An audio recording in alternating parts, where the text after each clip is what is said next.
Ano ulit? Bingi ka ba? Sabi ko umuwi ka na. Sorry ka muna. Bakit naman ako mag-sorry sa'yo? Inawin mo kaya ako? Pwede ba, Jessie? It's been a long day. Wala akong panahon makipag-diskusyon sa'yo. Sumakay ka na lang sa kotse. Hindi ako uwi hanggat hindi ko kasama yung aso na to. Yan? Hindi mo ba hinahanap na may-ari yan?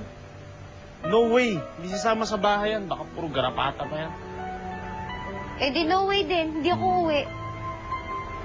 Maghanap ka na ibang asawa mo. Halika na. Dito tayo.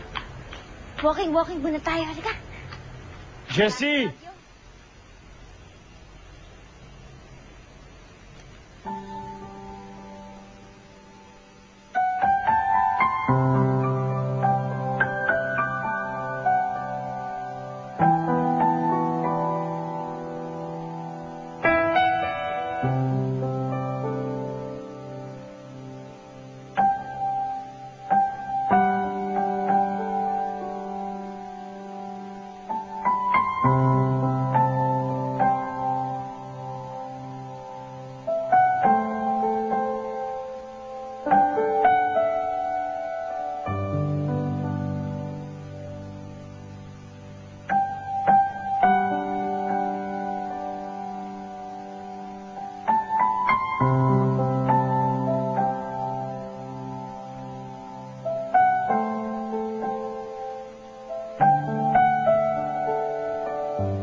Jessie?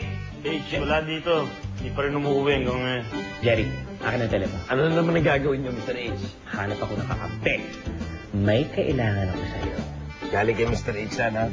Salamat doon sa pagtulungan niyo. In fairness, itong si Jessie, may ganda rin naman. Cute silang tignan ni Papa Justin. Bagay sila. Malinaw na malinaw po na sinungaling po si Vicky. Dahil kitang-kita niyo naman, na si Justin at saka si Jessie. Hindi pwede to. Kung alam ko, hiwalay na si Justin at si Jessie.